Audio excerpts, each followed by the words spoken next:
Late last year. Now we're here and we're back again with your most exciting program that creates a battleground for ideas. This is Prime Insight. My name is Blessed Oga, and what a way to welcome you into this new year. And just can't believe that it's already a year also for the president who was elected into office. He spent quite a dramatic year doing what he calls reset. But is that reset agenda on course? That's the question we're asking as we also open our show for the year, assessing President John Dramani Mahama's first year in office. What opinion do you have on that? We'll get into the details for you, plus allow my audience in studio, my panelists, and of course you at home to have your take extensively on that. So feel free to be a part of the show, because we're allowing you to send us your text, messages, and your feedback for the show. My name is Blessed Oga. Of course, for today, as I told you, we'll be focusing on that 1 year period of the president in office. But beyond that as well, the nation woke up to this news about the arrest of the former finance minister, Ken Ofori Attah. Well, he's on the red list for the Office of the Special Prosecutor, except to say that he's been away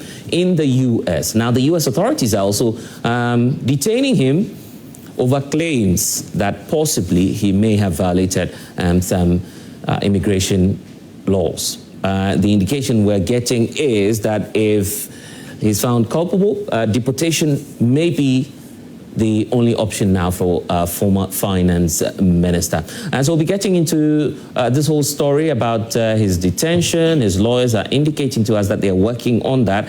So we'll get to hear from the legal team of the former finance minister as to what his status is, how he's faring, and what more steps we'll be taking to at least resolve this matter. And that's why I want you to be my guest here on Prime Insight. But let's start off by giving you excerpts of what some out there think about President John Dramani Mahama's first year in office. For the president himself, he believes that his government has performed creditably, except to say that he's committing to doing more. The minority in parliament says, well, it's not entirely the case. So here are excerpts for you, and then we'll dig into the matters. Please stay with us. Began before President Mahama returned to power. It's rest on an IMF program we negotiated, fiscal consolidation we implemented, and a global gold boom we did not create. Second, the same IMF report they celebrate also warns of quasi-fiscal risk, laws-making gold schemes, and hidden vulnerabilities. They publicize the headlines, they downplay the warnings. And thirdly, a 40% cedi appreciation in 1 year is normal for an economy. The Gold Board and the Bank of Ghana, masters of financial misdirection. The IMF, in just 9 months, has documented losses of $214 as a result of the operations of Gold Board and Bank of Ghana. Their helicopter fell from the sky and a nation mourned. This tragic incident should have strengthened national resolve to defend our land, our water, and our children's inheritance. Instead, Ghanaians watch a government that speaks against galamsey in press conferences while allowing questionable incentives, weak enforcement, and compromised supply chain to persist. My dear compatriots, as satisfying as our achievements of 2025 are, they are but the foundation. The architecture of the Ghana we want must now be built on this foundation. In 2026, we shall accelerate and expand. Every child deserves a world-class education. We'll continue digitalizing our schools and ensure every classroom has the tools for 21st century learning. We shall operationalize universal health coverage through the free primary health care program, ensuring that no Ghanaian is denied care due to inability to pay.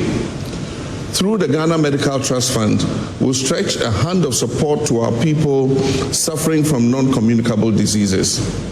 We shall make Ghana food self-sufficient and transform agriculture from subsistence to a thriving commercial activity through mechanization, value addition, and market access. We're working to achieve 30% share of renewable energy in our national energy mix, reducing costs and protecting our environment. We shall deliver social housing through public-private partnerships, and we shall intensify the fight against corruption with no sacred cows. Every CD belongs to the people of Ghana and must be accounted for. We'll implement the recommendations of the Constitutional Review Committee to make our 1992 Constitution an even greater guide for the consolidation of our democracy. Ladies and gentlemen, governments do not build nations alone. They do that with the cooperation of the citizenry. As we enter 2026, I call upon each one of you. First, our young people. You are not the leaders of tomorrow. You are the leaders of today. Take ownership of this reset agenda. Innovate, create, and build. Ghana needs your energy and your ideas and your commitment. And this reset is for all of us. There's no NPP Ghana, there's no CPP Ghana, or NDC Ghana. There's only one Ghana.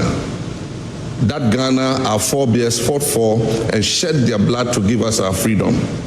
Let us reject the politics of division and embrace the patriotism of nation building. Let us disagree without being disagreeable. Let us compete in the marketplace of ideas without treating our opponents as our enemies. The challenges that we face are too urgent, and the opportunities before us are too precious for us to waste our time and energy in needless conflict. May God bless you all. May God bless our homeland Ghana and make her great and strong. Happy New Year, and may 2026 bring us all the prosperity, peace, and progress that we deserve as a nation. I thank you, my countrymen and women. President John Dramani Mahama, in his address there, marking 1 year in office. So what do you out there think about the president's performance over the period? And what a better way of starting the year, because we have to open that up to Ghanaians, those who have felt the impact of the president's stewardship over the period. But first, let me introduce my guests who are helping us for the discussion today. Solomon Owusu is Director Communications for the United Party. Do you still align with the MPP or the MPP have to come home? I mean, the mother party, the United. You are now the mother party. Absolutely. Wow. They say they are the UP tradition. So if there is a UP, what else? They have to come home. They have to find a way. But we would embrace them. I mean, where they are now, it's not the best of shapes. But we believe that reasoning will prevail and they will come home. It's a matter of time. And we're also welcoming you home because you've been away for a while. Exactly. And we all miss you, including our studio audience. So welcome. Janet Nabla is, of course, founder and leader of the PNP. Thank you so much for joining us. Happy New Year to you. Happy New Year. I hope that you're coming in renewed spirit as well. And thank you for supporting the show all throughout the period. Then we have Ivan Che, who's a youth activist. When I say that, some good friends in there always have a challenge with that, including Kamal. But don't mind them, Ivan, don't mind them. You are still a youth activist. Good morning to you and welcome. Okay, so let's get to the audience then. I mean, you felt the impact of the president's 1 year in office, so you can tell better. What do you think, gentlemen, about the performance of the president so far? Sure, exactly. Thank you so much for this opportunity. And when assessing the president, His Excellency John Dramani Mahama, for me, as a young student of this country, you'd have to lift up the microphone a bit so we can hear. As a young student and a concerned citizen of this country, I would like to appreciate the fact that the president has really done well in his first term, taking into consideration his policies that he spoke about during his campaign time, bringing a lot and even yet to do more, turning his policies into dreams. Now, I think it's good. As a student, I've benefited from his administration, taking it from the no fee stress policy. Where you also received? I benefited from it. You know, I was really struggling when I came to the university, but right now, the university is no stress. I mean, we are all benefiting from it. So I cannot sit here today and say anything about it. Yeah. And with how the city is also appreciating, I think that's fine. Market women are happy. And, Ghanaians, all that we want to see is for fuel prices to do a drop down. And now we are seeing that. So I think we will be ungrateful to say the president is not trying. Yeah. So 100 for His Excellency John Dramani. Oh, 100, he says. 100. Wow. Do you also believe it's 100 for the president? I believe the president has 3 more years to finish his administration, so I will give him 80 for now. Looking at what he has done in 1 year, I think it's quite remarkable and must be commended. With the issue of illegal mining in Galamsey, remember the tragic incident that happened in Obuasi, where we lost some of our compatriots. That was where the Responsible Cooperative Mining and Skill Development Program was launched, where the mining is going to be done in a very responsible way. Should the government put in much resources into that sector, which is being headed by Engineer Frank Asari Pedro. And also with the likes of our Muslim brothers and sisters in the Zongo communities, the president in his campaign period promised that Hajj was going to be reduced drastically, and Hajj being the 5th pillar and a major pillar in Islam. I think this year our mothers and sisters who went to Hajj had experienced a very appreciable amount. The amount dropped? Yes. Compared to what they were paying in the elsewhere administration. And also, we must commend the president for honoring some of his promises. How the Kumasi Road is being constructed in a very fast period, and the expressway which the president is trying to do. We must commend the president with what he has been doing. I see. Kamal, it looks like Ghanaians are happy, isn't it? Yeah, blessed. Thank you for having me, and Happy New Year. Let me start first and foremost. When you introduced Solomon, you said UP, and he himself said UP plus. Yet he ended up contradicting himself that we, the MPP, should come home. Yes. The MPP is not aligned to any UP plus. The fact that they've added plus tells that they themselves, they are not the real UP. So that's a photocopy UP. No. I don't even say photocopy might be semblance of an original. This is even a non-photocopy, if I can put it that way. So please don't say we should come back home. When we are going, we are already home because that's our tradition. We are UP. We are not UP plus. But blessed, I wouldn't come here and then say so far 1 year down the line, the president has not done some things right. If for nothing at all, we are seeing appreciation of the cedi. We've seen single-digit inflation, even though it's not translating into the real lives of the people.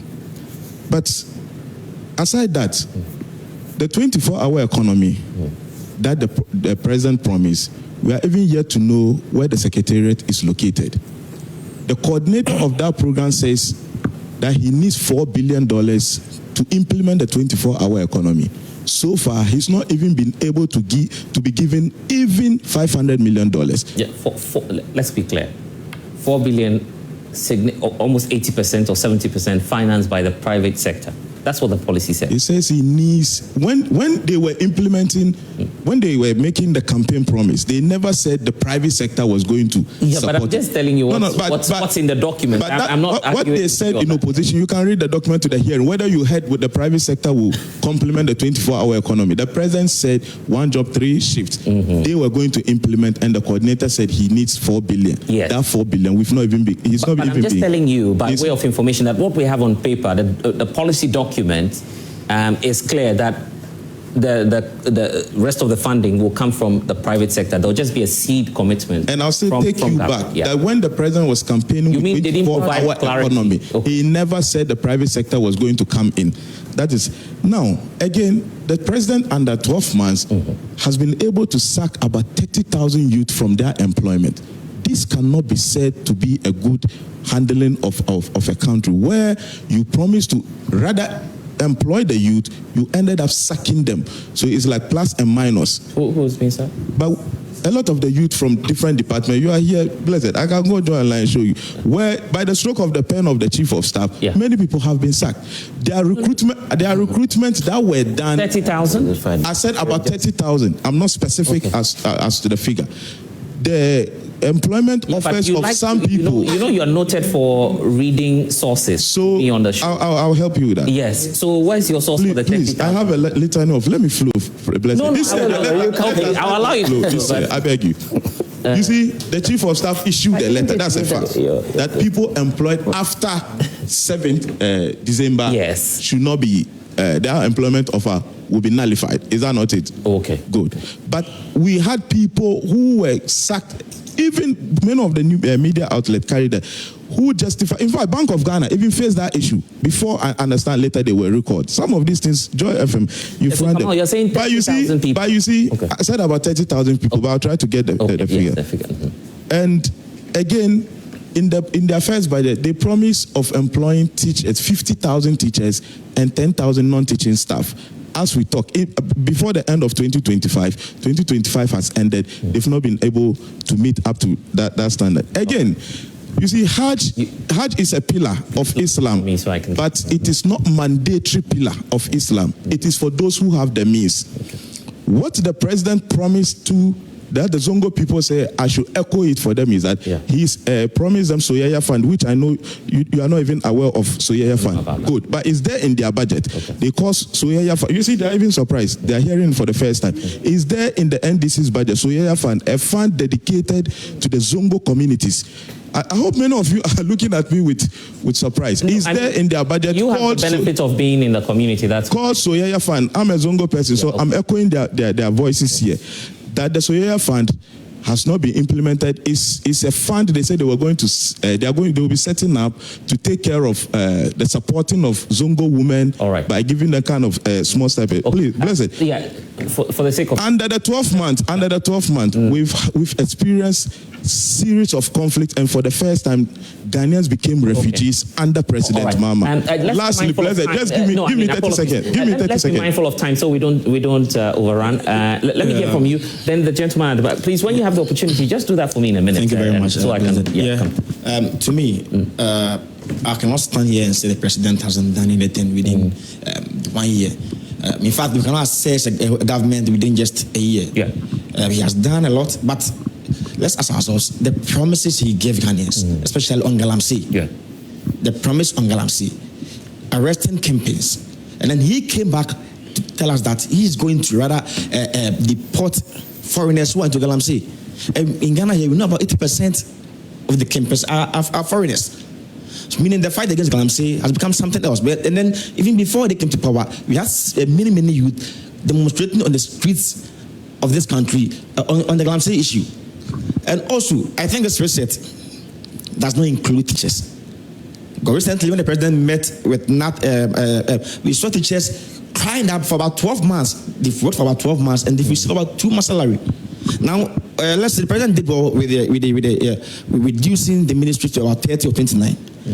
But I would say that which ministry is working? We don't have 1 year. Which ministry? I cannot. No, you're not in the country. The Ministry of Interior. No, okay. Let me give you an example. The Finance Ministry has. So I'll land on there because all the other ministries are now hiding behind the Finance Ministry. Okay. That's what you mean by the ministry. All the other ministries. So everyone is hiding behind. Interior Ministry is there. Education Ministry. If the Education Ministry even post the placement of students. The person who would have been even placing them into the structures became a problem.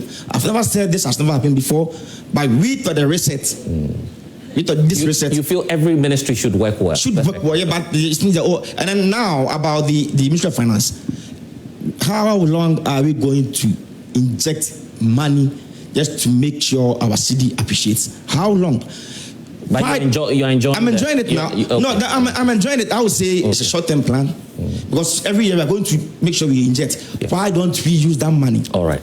To industrialize this country. All right. So that we can export more than we import. Okay. To make sure we make the economy stable. All right. Let me do the two gentlemen behind me. Behind you guys. Yes. Please be brief so I can just we can just move on. Yes, a minute each. Yeah. All right. Thank you very much. Blessed. I believe that our brothers in the NPP, I don't know which Ghana they find themselves in, but I think they have created a different version of Ghana for themselves, where in that Ghana, they don't seem to enjoy any benefit and they don't seem to appreciate anything that the government of the day is doing. But then, I just want to inform them or make them aware that the President John Dramani Mahama has been in office just 1 year, and we can all bear witness that there has never been any corruption scandal. And in the erstwhile administration, things that we witnessed, it was every single day there was a scandal. And I think these are some. You're exaggerating when you say every single day. Almost every single, literally, almost every single day, there was a new scandal that was coming up. And so these are some of the dynamics that they are not so used to. But all the same, I will give President John Dramani Mahama 100 over 100 for his performance, because I think. You're not worried about illegal mining, for instance? Blessed, we are all seeing the Galamsey successes. The Galamsey success, I mean, President John Dramani Mahama is fighting the Galamsey very well. And right now, responsible mining is in place. There are effective structures. Last time we were on this show, we all agreed that there are no mining in the forest reserves. So that's very remarkable, and we must appreciate it. Thank you. You know what, gentlemen, I apologize to you. For the sake of time, let me just come to my panelists. In the course of the conversation, give you the opportunity. Solomon Owusu is here, Ivan is here. But ladies first, they say, isn't it? So let's give the opportunity to Janet to start off. You just had a mix of reactions. Some say, well, it's been good. Some say it's been bad. But for you as a businesswoman, I'm sure that by now you're enjoying a reduction in the fuel prices. Foreign exchange is also quite favorable. Blessed. Let me greet you. Let me greet my co-panelists. Yeah. Let me greet our audience, and then the audience outside. It's true that President Mahama, when we talk about the CD, before the MPP left, the CD was 16 Ghana cedis to $1. Was it 14 Ghana cedis to $1? Okay. And now the CD is about 10 cedis something pesos. It is remarkable. And then when you look at fuel was also 14 cedis, 75 pesos when the NPP were leaving. Yeah. Today you can get fuel for 10 decent cedi. Yeah. I think this is a remarkable achievement that we should praise the NDC government for what they have done. They've done well. I think the Minister for Energy should be praised. This is a guy who have been passionate about fuel and its other components. They are in power, and he's actually doing it. And I think that we should give them the credit for what they are doing. For managing the economy well.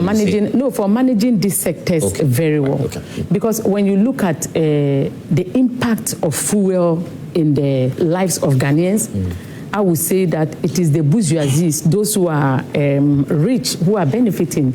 The ordinary Ghanaian is not benefiting from the 10 cedi fuel. Janet. Transportation fares who have reduced. When fuel was 10 cedis, how much was transportation? It was about, from Accra to my place, Udomi, was about 3 cedis or something. Today, fuel is 10 cedis, and yet the amount is about 7 cedis or 8 cedis. How are they benefiting from that? They are not benefiting. The ordinary Ghanaian is not benefiting from the fuel.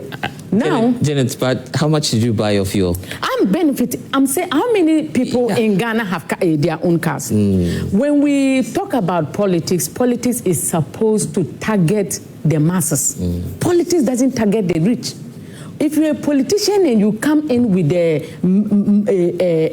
perception that I'm coming to make the rich people richer and those who are poor poorer, that's not a political party we should appreciate. Or you don't see that. Because the people that are suffering are the masses. Janet, look at when we are looking at the number of Ghanaians who are having cars, when we want to total the population, how many of Ghanaians have cars? Maybe 20%. And the 80%, they are using private vehicles. GPRTU did a press conference, I recall, praising the president for how they've handled the fuel prices. They have praising. They have. Yeah, but so where is the reduction? When fuel was 10 cedis, Dome to Accra was 3 cedis. Today, fuel is 10 cedis. Dome to Accra is about 7 cedis or 8 cedis. My question is, The GPRTU praising the government. Is that it? So, don't you feel that governance is a combined effort? I mean, these groups, the drivers, I mean, you don't expect the president to set the prices for them, is it? So why would you appeal to the drivers to reduce the prices? I never voted for a driver. If I knew the government would be incompetent and can't do anything, when oppressors are oppressing the masses, I will not go and be joining a queue to vote. No, Janet, if you were the president now, if I were to be the president would you have ordered GPRTU to reduce their prices? Not like I am going. You see, so that is where you are wrong. The people that brought free market into the system, I mean America and who, these are people who don't even give power to transportation industry to do everything that they want. I'm saying that the government, would you when have you go to the Western, when you go to the Western countries, the government do not do free market system for things like food. When you talk about rent, when you talk about transportation, you feel there's some level of intervention. They try to do intervention. Yes, but you cannot force. What I'm saying is that you cannot force the sector players to reduce their prices. When you are telling me that you cannot force the sector, that is why Ghanaians should not be voting for a political party that can force them. Any political party that cannot force a transportation sector to reduce prices to help the masses, that political party is not supposed to contest in elections, because it means you are incompetent at the word go, and you should not. Let me tell you something. So now we have fuel prices going down and the masses are not benefiting. Let's go to the stabilization of the city. Yes. The city has been stabilized. Is it not true? It is true. Then you go to the markets to buy things. For instance, I always use Belakwa water. Belakwa water, when President Nanado was leaving office, was 27 Ghana cedis. And the cedi was $1 is what? 14 cedi. It even went to 16 cedi. The dollar went to 16 cedi or 17 cedis during their recent. And Belakwa water was around 25 to 27 Ghana cedis. Today, the cedi is 10 cedis to $1, and Belakwa water is 35 cedis and 36 Ghana cedis. And when you go to places like Western region and others, it's 40 Ghana cedis to 45 Ghana cedis. So your point is? So my point is, the stabilization of the cedi has no effect on the ordinary Ghanaian. Let me tell you, I'm eating TZ. Let me tell you, I eat TZ. So I go to the market, the Domi market, to buy a corn flour, the Alunka. Alunka used to be, during the Akufo-Addo's era, it was 30 Ghana cedis. It was between 25 Ghana cedis to 30 Ghana cedis. Today, a flour of Alunka is 40 Ghana cedis, and the cedi is what? 10 cedi to dollar. Is my life situation improving, or is it deteriorating? Is that not a simplistic way of looking at things? Okay, listen, let me open you up to the figures, and then just hold on for me. Let me open you up to the figures. Then I get your thoughts, guys. Let's listen to this. Look, inflation went as high as 54%, which means that, you know, the government was in control, took over at a reduced inflation rate, yet saw an inflation of prices on the market all the way to 50. Now you have someone who stabilized that and brought that even into single digits. So why would you blame this administration for an increment in prices that started from elsewhere? I am saying that I told Ghanaians that when you vote for the NDC, your life will not be better. It will go worse. But you can't force these people to reduce the prices. You see, so what I'm saying is that with this, their cedi that Attah is forcing, he's forcing prices of goods and services are rising. Attah is forcing prices of goods and services are rising. So all what I'm saying is that whatever they are doing is good. But it's good for who? Is it the ordinary Ghanaian? No. Let's talk about their campaign promises, as I heard Kamal talk about. Campaign promises. You promise 3-shift jobs to our youth. When you look at the unemployment rate in Ghana, it is a pandemic. So when you came in with your campaign message that you were going to give 3-shift jobs, not to any place, that the public sector, you said this ministry will employ this. Yeah. Then the people voted for you. All of a sudden, you came back to your senses. Then you brought somebody else to come and do analysis, pushing things to the private sector. Did they vote for you for? Did the people vote for you for public sector, or they voted for you for private sector? DVLA. When you do DVLA is doing their 24-hour service, right? No, So, I like it. I like DVLA is doing that. Yeah, okay. Yeah. So there are some examples to point to the fact that I'm happy. I'm happy. I'll come to you. Yes, I'll give you the opportunity. I'm happy that they are doing this 24-hour economy. Guys, I'll come to you. I'll give you the opportunity. What was the reason of the 24-hour economy? To employ people. My family members, my party people have been watching the government like this for them to bring out advertisement for them to apply. How did they pick these people without our knowledge? No, how did the government pick people into Gapoha, pick people into DVLA, and the thing was not advertised? No, where is the advertisement for us to listen? 24-hour economy advertisement, where is it? We never saw. So all what I'm saying is that the president is not delivering on his manifesto. Let me talk about the Women's Bank. Okay, the last one. Yeah, so that I bring the Women's Bank, which I was so passionate about. Yes. Because, come to think of it, this Women's Bank idea President Mahama picked is my brainchild. It's not him. Hey. He just used the Women's Bank on it. In 2020 election, I came out with a statement. It's in the media. Okay. And I said, if our party comes to power, that time I was in PNC. I said when the PNC comes to power, one of the things we will do is to order commercial bank, NIB and ADB to give loans with low interest rate to market women to do their businesses. How is that? Because women's development? And then the president comes in that he is rather using a women's development. Where is the Women's Development Bank? I'm going to give a simple advice to the president. He can start this women's bank in commercial bank, because the commercial bank has structures in all the 261 districts. So he can pick just a place and call it women's bank, and they will start distributing money to our women. This 240 million that he gave to Sami Jemfi, and it went into the air. That money would have been able. Which money? Oh, the 240 million that got missing. That they said that it is not money that's missing. It is off-takers off-takers fee transaction. You know that. Those off-takers fees should have been able to channel into this women's bank, and I tell you, Ghana would have been better. Okay, but just to put it on record that we all heard the finance minister release the budget for 2026. The Women's Development Bank has been captured in that with allocation for that. The last time, 2025, yes, they allocated money. Not even a single dime was given. Then they've come back. It's a repetitive thing that the government is doing. But Janet, the government is a talker. He's a talker and not a doer. Yeah, we are tired of he saying, I will build this for this. Anybody can say that. Me too. I will build heaven for the people of Ghana. But it's in the budget. Okay. Solomon, yes. Well. We are back to the same old story. And I'm happy that I'm here and Janet is doing all this. It's very important. First of all, let me say I would rather grade or analyze the president based on what he said during the inauguration, the 7th of January 2025. Right. What he said and what he promised the people of this country. Remember, President Mahama has been given 1,460 days, out of which he has already expended 360. Oh, it's gone? It's 368 days. So we have about 1,092 days for him to go.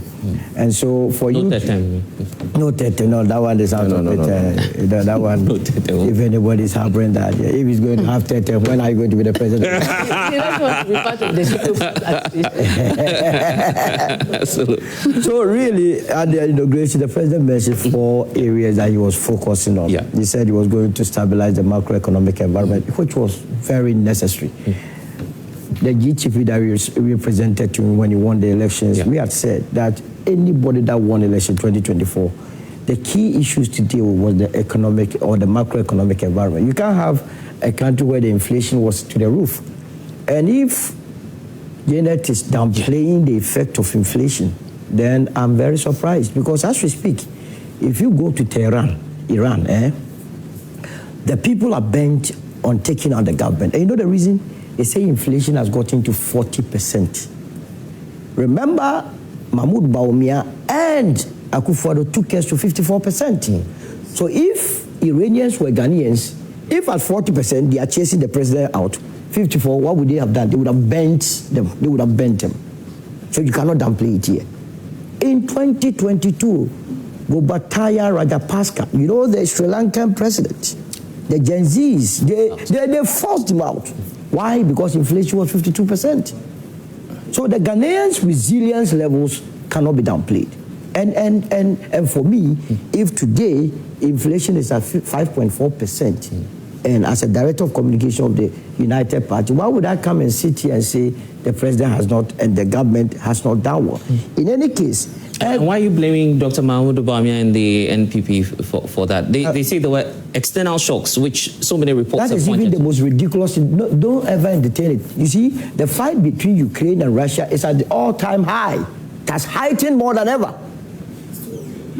Are they not still fighting? Yeah, but when lazy minds are leading this country, they find all sort of beautiful nonsense to support any unseriousness. Are they still not fighting? Yeah, but maybe it started when... It started when? So we are still in the same equation. Same factors. Remember last year, we experienced COVID. Well, you were in this country. One University of Ghana, Lagos, said they were restricting people movement. So this administration has also faced the very issues that confronted... but not as magnificent as... No, no, not as big, I should say, as COVID. As we speak, America has entered Venezuela. Yeah. That has the highest oil deposit, 303 billion barrels. Can you imagine if it was the MPP that was in power? This would have been an avenue to say that, yes, that's why the city is going up. Everything, it must affect us. But you see, you must not buy this argument, because when it comes to fuel, do you know that Ghana is a net exporter of crude? So if the prices of crude is going up, it means we have to benefit from it, because we are also exporting crude. If anybody comes to give you this excuse, what it means is that they do not respect. So when President Akufo-Addo was giving you free water and free electricity, you enjoyed it in silence. He never gave anybody free water. Oh, you did, but you got. I mean, oh no, no. If people look into your face and told us that they cooked 54 million Ghana cedi worth of food. 54 million Ghana cedi worth of food. In the Bible, when Jesus fed the multitude, he didn't even quote that 54 million. These people smoke, they went to cycle, sell some 1 or 2 half-baked food, and they sell 54 million. So how can you say that? These people, what they have done, you see, they So I'm saying to you, that when President Akufo-Addo gave you free water, he never gave me free water and electricity, you enjoyed it. You were silent about that. President Akufo-Addo never gave us free water because my bill was still the same. So are you saying that there was never a policy where people were giving free water? They only announced it but never implemented it. My bill, enjoy that? My bill was always the same. And I can bring you all my bills. If you are going to give me 15 minutes, I'll rush to the house and go and bring the bills. So who took the electricity and the water? Nobody. That's why I told you that. They came to tell you that they cooked 54 million Ghana worth of food. Did you eat some? Janet, did you eat some? Did you eat some? Yeah, vulnerable. No, I'm asking you. I'm not vulnerable. No, I could prove it. It wasn't for everybody. Yeah. I can. Did you eat some? Political. No, Ivan, did you eat some? I had my own. Audience, did you eat some? Did you eat some? Did you eat some? Did you eat some? This guy never had some, but because of cheap politics, he said, I enjoy. What did you enjoy? Did you eat what you enjoyed? So the people came to deceive the minds. The President John Mahama goes to inauguration and tells the entire country that when I come, I will stabilize the macroeconomic environment. And true to that, inflation is down, exchange rate is down, fuel prices are down, debt to GDP is down, we have, reserve position improved. Why would I come and say that the President hasn't done well? Listen to the analysis of Janet. Janet says, look, you are doing all of these things, but the prices on the market, it's not reflective of that. First of all, we are operating a free market enterprise. So we allow them to abuse this? No, you see, that we are a consumer market. In the same way, you say, it depends on where she's even buying. Okay. And I'm not going to begrudge her of the figures that she's churning out. You feel she's buying from a different market? Maybe, because I have also seen people, and I also buy things that the prices have reduced. What has reduced? What are you buying at the price? No, cement. Cement. Cement has reduced. I buy cement. It has as in reduced. the figures? Yes, it has reduced. But I will not be glad, because you go to market, there are 2 sets of people selling. If you decide to go and buy from, in fact, Coca-Cola, you know Coke, it's sold outside like, say, is it 5 or 10 cities? Okay. And when you go to a club, they sell 100 cities. It's a choice.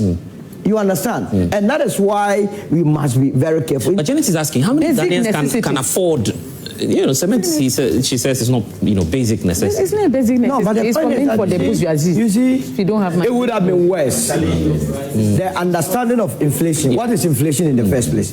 Inflation is the general price level. The rate at which it increases. Yeah, right. So it would have been worse if you were still under the old regime. Yeah. Now, the other things that she said has to do with policy directions. I agree that if the government is doing well at the macro level, there has to be implementation committee. Yeah. A sector like the transport sector, any serious economy, you don't allow GPRT to be take advantage. You go to Singapore, they have Land Transport Committee Authority. Yeah. They determine how prices are fixed. You go to UAE, the state itself is running the taxi. So if you are rating the president on percentages, what are you giving the president? I'm not a fan of percentage, but because it's like I said, he has been given 1,460 days. And he has, but the point is that the first year has been phenomenal.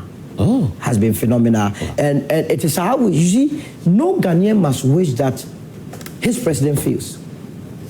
Because when the president fails, it is all of us that have failed. When the Eswal administration... But when Akufo-Addo fails to manage... We were helping Akufo-Addo. You see, what people do not understand... You're not picking and choosing. You are under President Akufo-Addo's regime. I remember 2018, I was on GH1 when they were about to start the National Cathedral.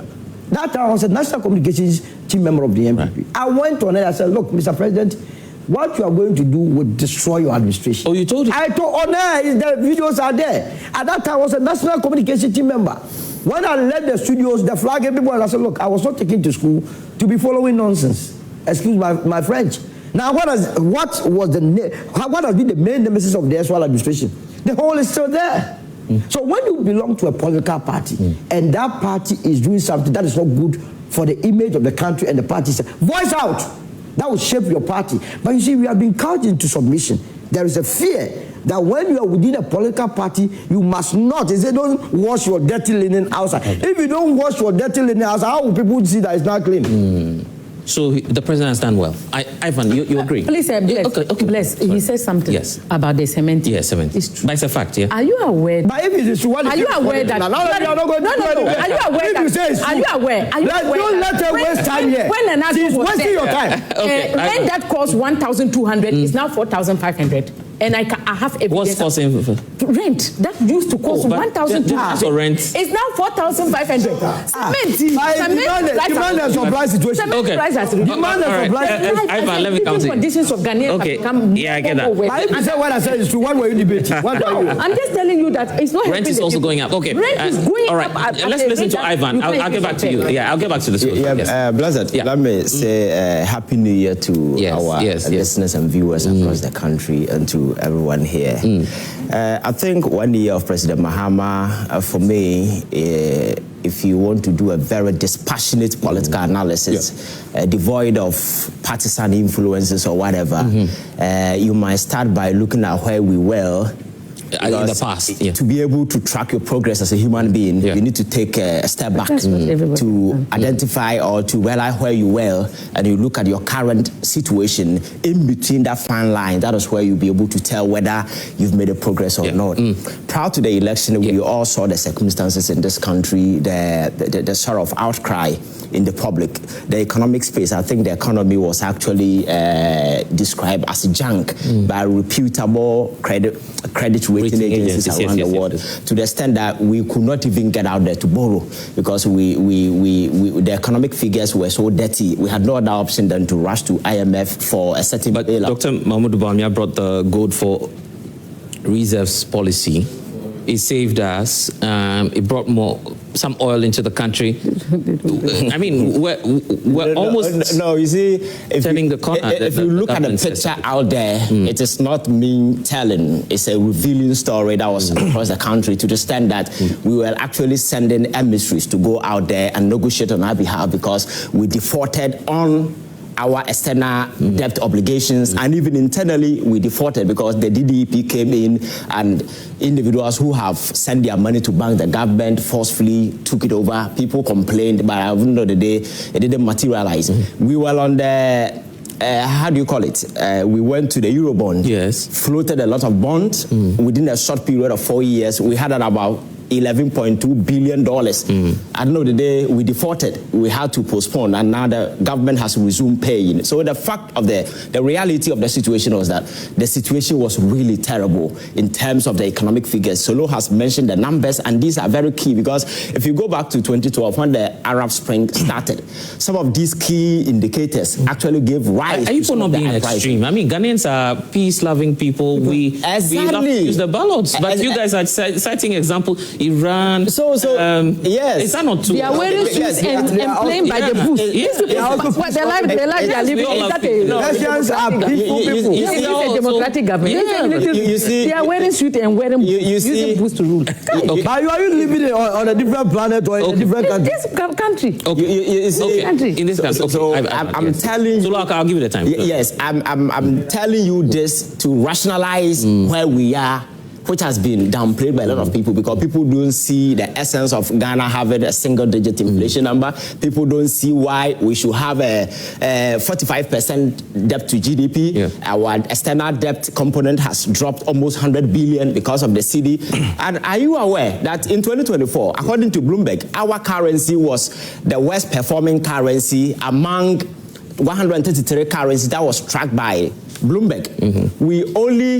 We were only ahead of the Russian, the ruble, and you know why. Even the most useless currency around the world, which is the kwacha, the Zambian kwacha, was ahead of Ghana.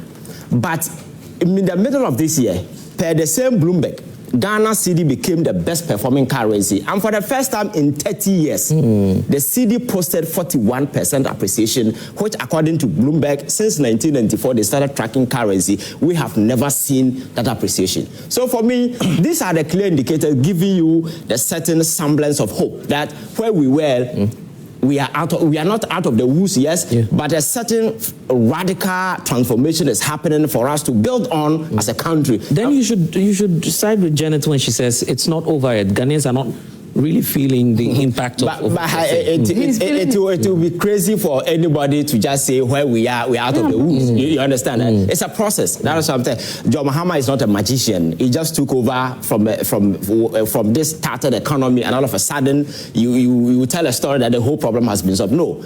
It will be building up gradually because some of the rating agencies have come back home. They are rewriting their books. Ghana today is becoming a bit credit worthy, and as it stands now, we are not going out to borrow because with the gold board intervention, at least a certain substantial amount of money has been infused into the system, and that has given certain relief to the commercial banks. I listen to a lot of people who say, they are pushing money into the system and the money is getting lost. You see, I think sometimes we must be very careful in order not to advertise ignorance in public. Because you see, when they say central bank is shoving up the cedi, they don't just, the central bank is not a charity organization that goes and say, I have dollars, come and take it. No.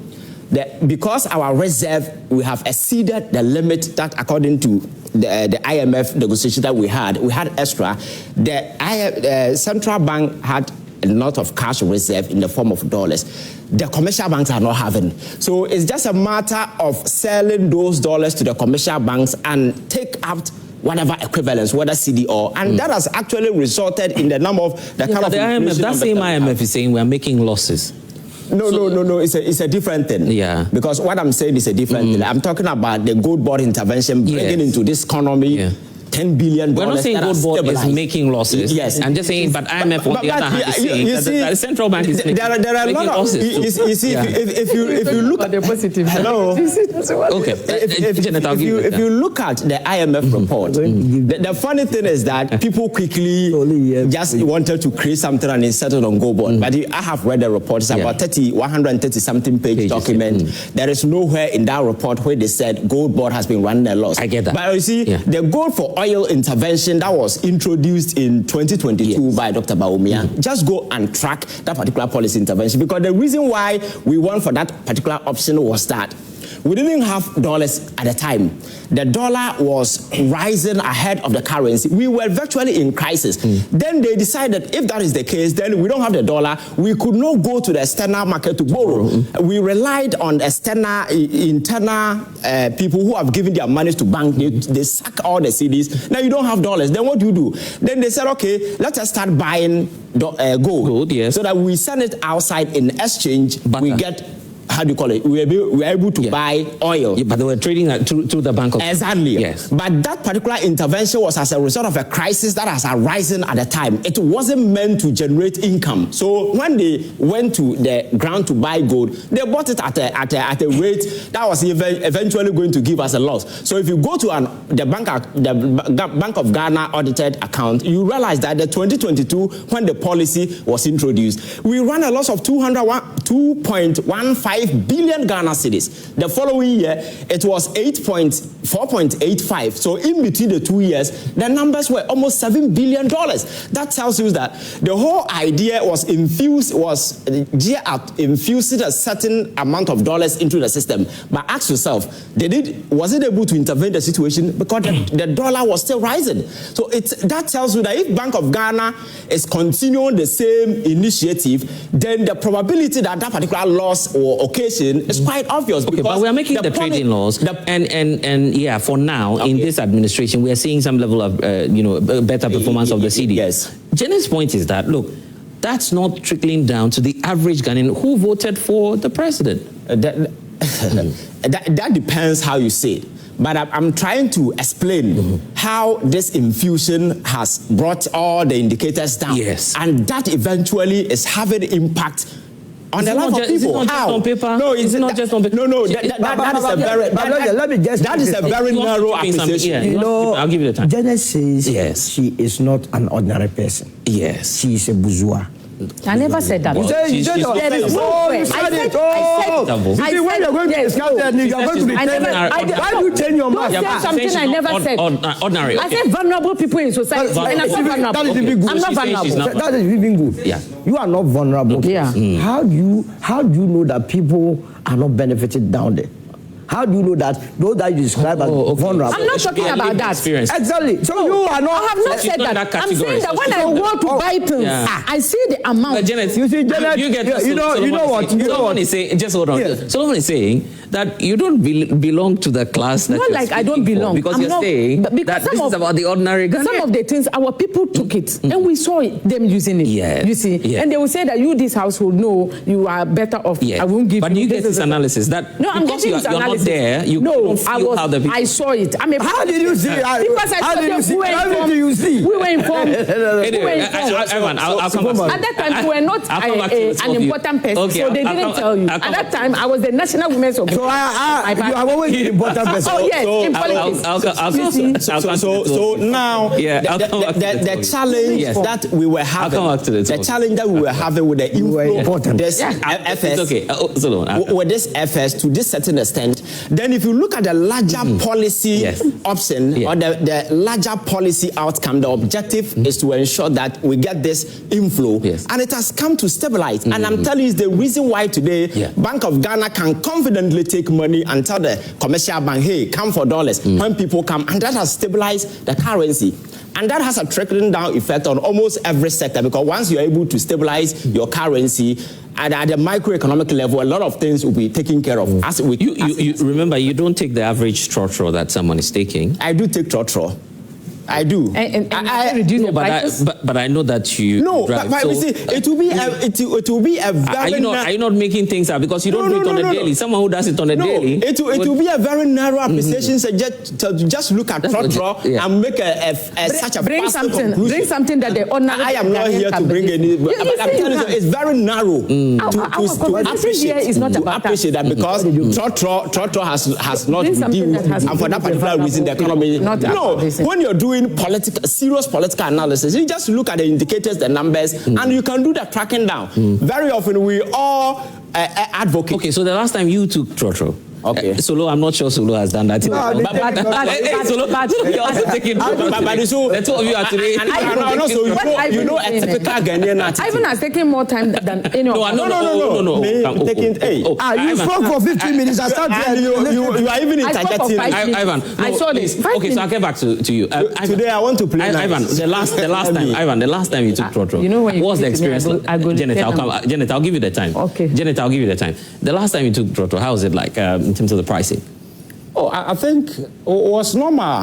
What we've been paying, you understand? So you're also agreeing, right? Oh, yes. You see, actually, I haven't been tracking. But you see, I am not looking at the economic impact in terms of Trotro. That would be a very narrow appreciation. You understand? That's why I'm saying that you just need to look at it from a larger perspective. You understand? Somebody mentioned that he's a student and some relief have come. Yes, and there are several people. There are people who also see this cement, iron rod kind of way as their daily something. You think it is not a daily thing, but to somebody it's a daily thing. So there are several facets that you can analyze it from. If you want to do proper tracking down analysis, yes, we may argue that there are some people who are unwilling, and that is quite sure, because in a democracy sometimes you can't put gun to the head of people and force them to reduce. But the fact is that at the larger level, things are really getting better, and for me that is something that we need to celebrate. So this whole intervention by the president, for me, I think it has really generated this kind of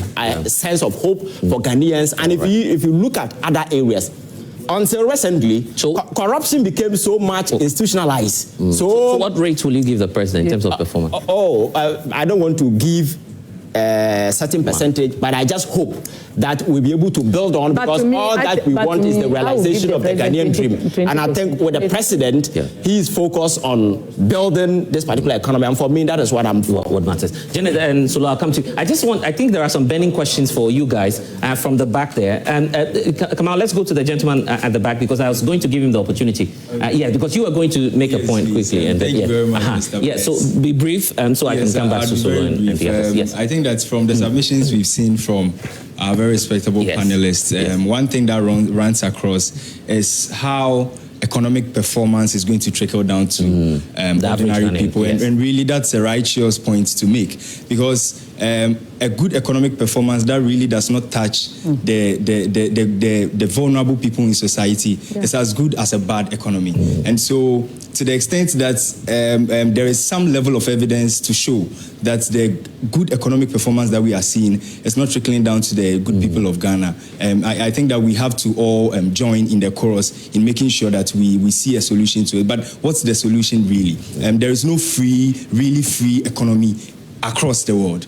If there were a free economy, then what's the purpose of a government in the first place? So I believe that to the extent that the government is allowing a free market economy to pan out in a country, there must be some level of fetters. So you feel you should crack the whip on GPRTU and particularly GPRTU, because transport fares really goes down to affect every other thing in the economy. And one other thing, even aside that, is that not every commercial driver affiliates with the GPRTU, because and as a result of that, you may have GPRTU even asking its members to reduce prices or transport fares, but you will still have some elements across the transportation sector who will still be keeping their prices so high. And we saw an evidence of that in the previous administration. It got to a point, government called on them to reduce prices, GPRTU heeded, but we still had some drivers doing that. So the point I'm essentially trying to make is that let's get to a point where governments can be able to get some sector players to be able to manage their operations in order that it can help the ordinary Ghanaian. But on a scale of 10? On a scale of 10, 6 will do. Okay, for the president. 6 will do, exactly. Particularly on the basis of the underperformance of the budget estimates. Because, for instance, the sector where some of us have interest, which is the energy sector, looking at PIAC, for instance, PIAC tells us that out of a budget that they presented, an estimate that they presented for the finance minister to take into consideration, they gave them only 21%. And even out of that 21%, it was just 40% that was allocated to them by the end of the year. And this is a cause for worry. So I think that to that extent, 6% would be a fair assessment. Yes, there's a gentleman behind you. Yes, briefly, yes. be snappy about it. Yeah. Thank you, Blessed, for the opportunity, and a happy new year to all of us here. My point is that what shall it profit us to have macroeconomic indicators if it's not trickling down to the ideal personality in the country? Yes, we may have stability, and it's obvious because when you track economic records from 2008, we had same. 2017, people were jubilating, and this time. So it's like almost every first year of the new government, we tend to have stability. But then the issue is that after the first year or second year, what happens? When we start constructing roads, when we start building, when pressure comes on ministers to deliver, what happens? Because almost all the sectors of the economy, the service, the agric, and then the industry, we cannot say the country is having hold of any of them. It's in the hands of foreigners. So the very moment, and then we are gambling our economy on foreign, what is happening elsewhere. So today, if the gold market crashes, what can this government say that we've done to the economy? We've bundled all our hopes on the gold. Now, should gold prices plummet, what happens? So I think going forward, we should build our fundamentals. What are the fundamentals? If you are holding on to industries, agric, services, then we know that on any day, if one sector is not happening, at least we can hope of getting the other sectors. But we cannot pinpoint and say that this sector is the country as a whole is having on a scale of 10? It depends on the sector. Because general maybe 7. Oh, 7. It's fairly good because it's expected of a new government to create stability. But after the first year or second year, that's when you get to know the real truth of the economy. The gentleman in front of you has been burning to say something. Yes, just a minute. I have a question for Solomon and Mr. Ivan. Solomon, yes. Like the way we are all saying, we know about 80% or 70% of the average Ghanaians do buy food outside. And I know Mr. Solomon and Mr. Ivan, you also do buy food outside. Now let's compare the prices of food during the erstwhile government when inflation was higher, and now I know you all don't cook at home every day when you go out. You want to know the difference. How is it now? Price of food and water, because that's what we need most. Even shelter, rent, and other things, that's what we need most. So we want to know if you buy food outside. I know not all of us can cook at home. Not all of us. But if you go to Mokola, Agbogboshi, Katamant, and the rest, those there do not cook at home. They come out and buy food outside. We want to know the price of food now and then. We're talking about inflation. We should be real to ourselves. Okay. The average Ghanaians are suffering. All right. They are still suffering. On a scale of 10 for you? Blessed. Okay. Blessed. I have. I want to draw Ivan's attention. Please note down your concerns. Just note down Ivan was so much fixated about. It's about food. I'll remind you. It's about food. Yes. About Bloomberg. This is under Nanado, former President Nanado. This is Ghana Web. 3rd February 2020. Yes. Ghana cedi is the best performing currency in the world against the US dollar. Bloomberg, the same Bloomberg. And I don't think you can contradict yourself again. Yeah. Talking about rises of items, even though we have stability, this is Oliver Vomewo, I think. Yeah. How is on GH1? How is the economy doing better if prices are being increased everywhere? But the bottom line of all the argument is that I acknowledge in my statement that we have single-digit inflation. The cedi is stabilized, but it's not trickling down. So that is the so I've answered you. Now, Blessed, we talked about the GPRTU. You said the GPRTU praised government at some point. Some point, you did a press conference. You know about that already. This is City News, City on City FM. That is 8th January 2026. Lower fuel prices not enough for fare reduction. So in summation, we are saying that even though we are seeing all these indicators, fuel being reduced, it's not trickling down to the ordinary Ghanaian, because the ordinary Ghanaian sits in Trotro. He doesn't sit in Land Cruiser. Therefore, if prices are not going down, we know how it affects food pricing and on the market. So these are the things we have to come to the realization that you can't say you have positive indicators. I go down to the market to buy things and I see increases, and then you still tell me to praise the government. Now ask me of the rating. Let me give you. Overall rating. Overall rating is 4/10. Oh, come on. But you just said the president did well with the forex and So that is a 4/10 I've given. Yeah, let me give you the take and then we close the Okay, good morning to you all. Yes. Happy New Year. For me, I can say the government has done quite very well. But the main point for every government is to make sure that every citizen benefit from their government or their administration. See, all the government is doing is very great, but then they should find a mechanism or a system whereby the policies that they are putting in place, the ordinary Ghanaians can feel it, can know that, okay, this is what the government is doing. For me as a student... Okay, speak, your lived experience. Okay, for me... Saying you received, your colleague was just talking about how you were all happy when you received the... Okay, I'm in level 300. Free policy. Okay, you are...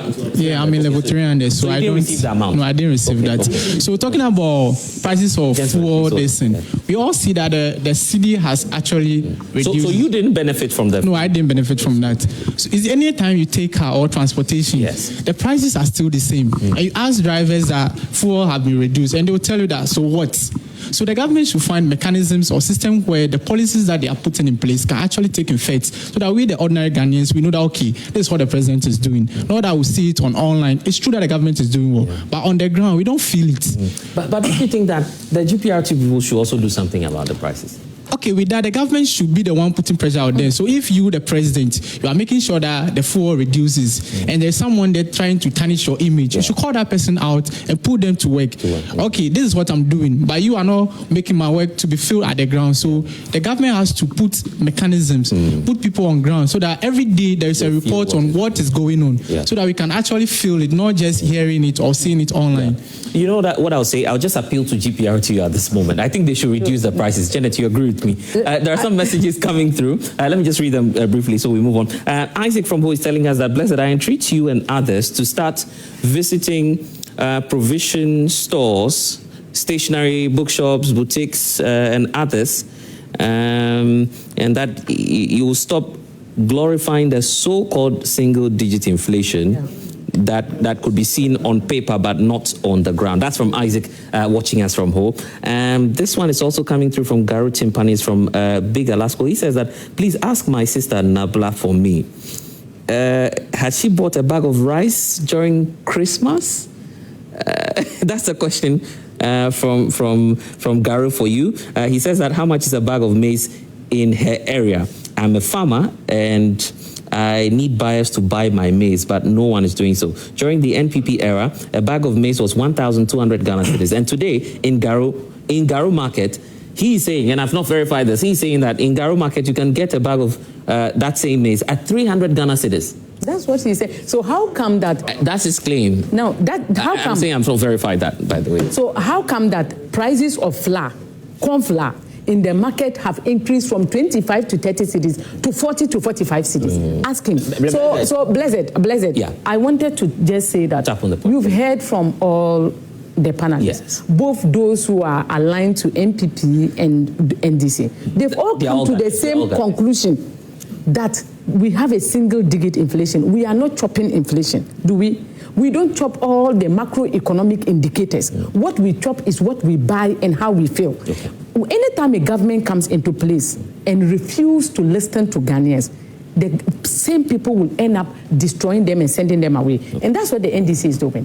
They should pay attention. The fortunes are not trickling down for the ordinary Ghanaian to feel. And that should be a worry to them. I think the concerns being raised here are all legitimate because you had the individual saying that we should go to the shops to check what's happening. Governance is a multifaceted sort of enterprise. You know, it cut across a larger spectrum.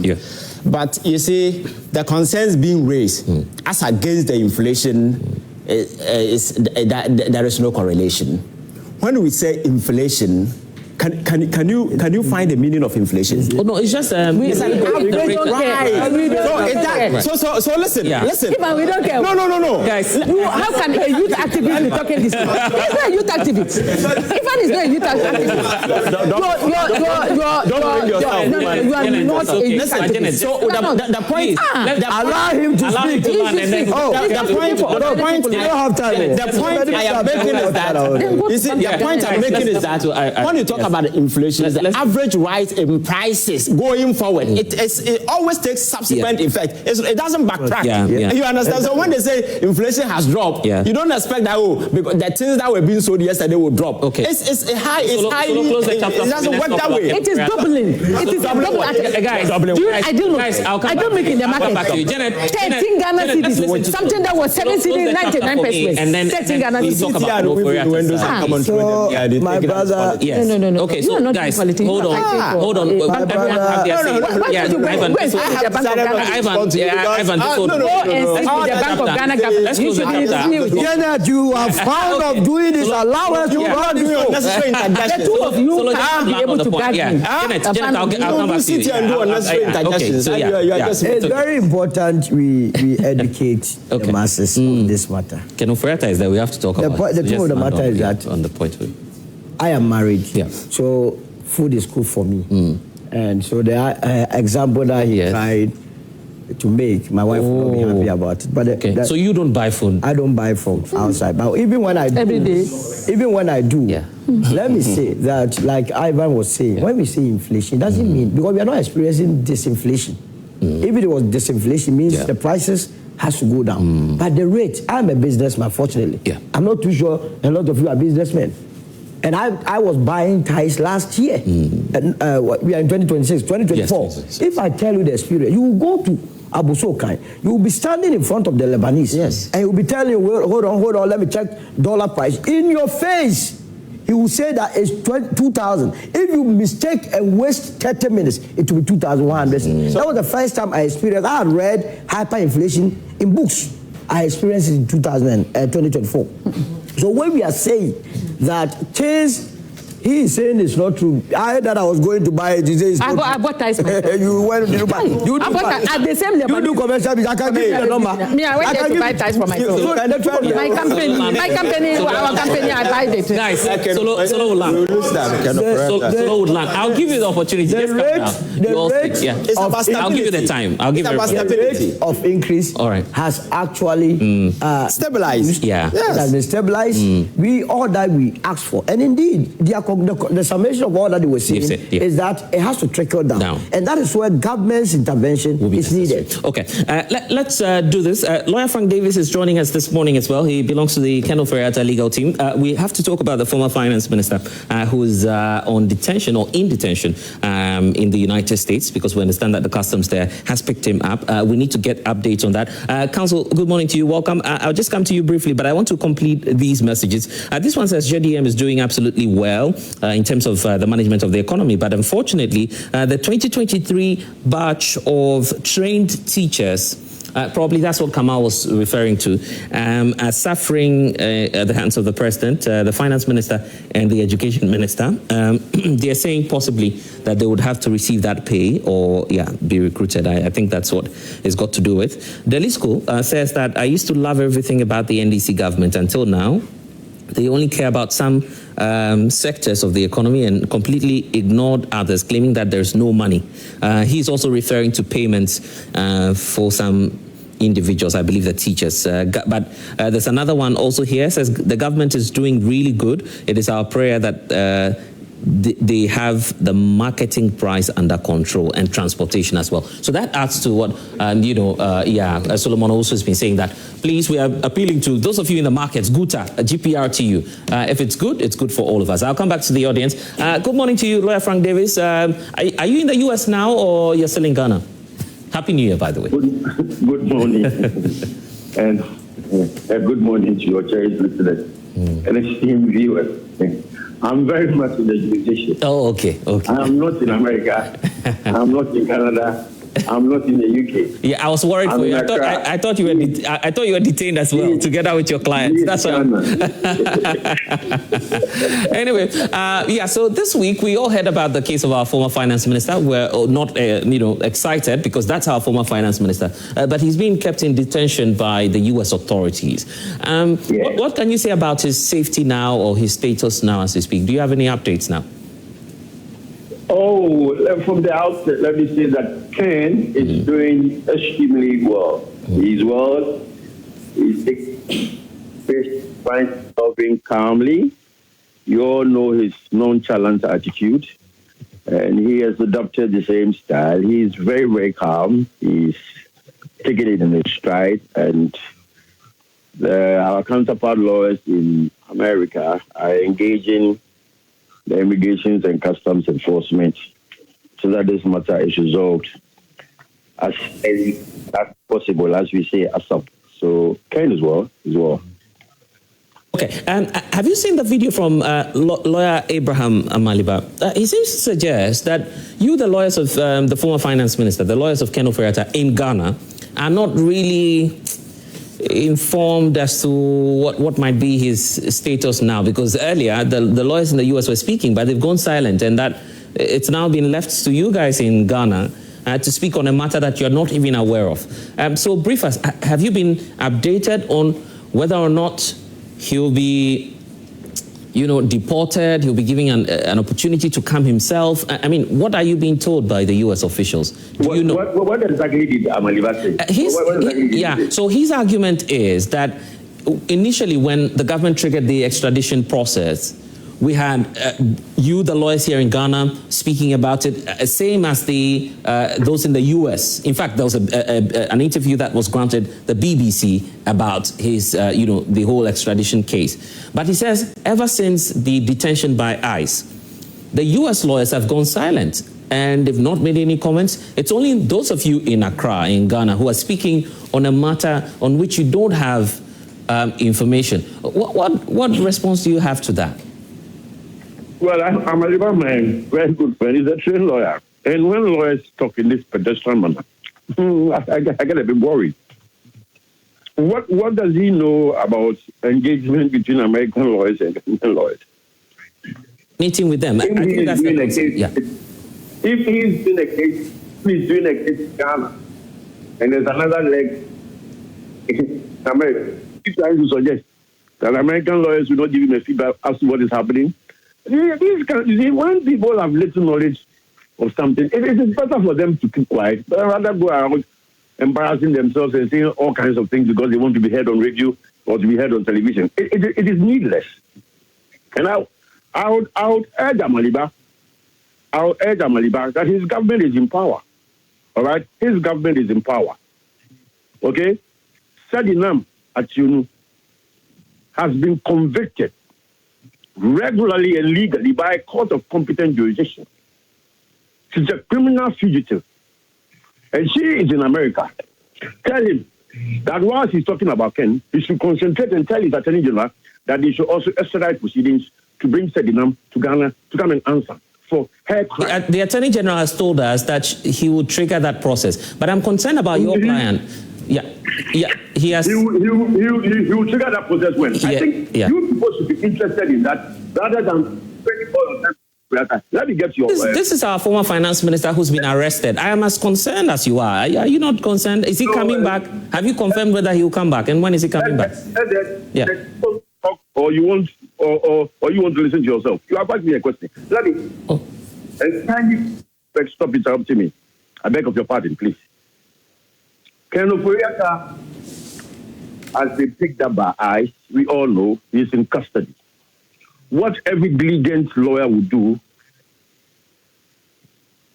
is to assure himself or herself of the processes attendant on the custody.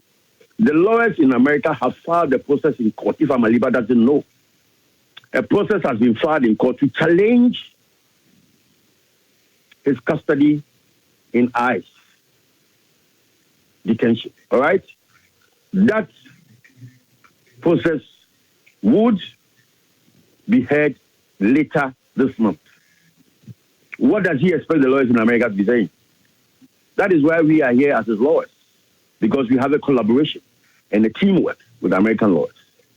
The position now is that the lawyers in America have filed the process in court to challenge what ICE have done, and that process will be dealt with very, very soon.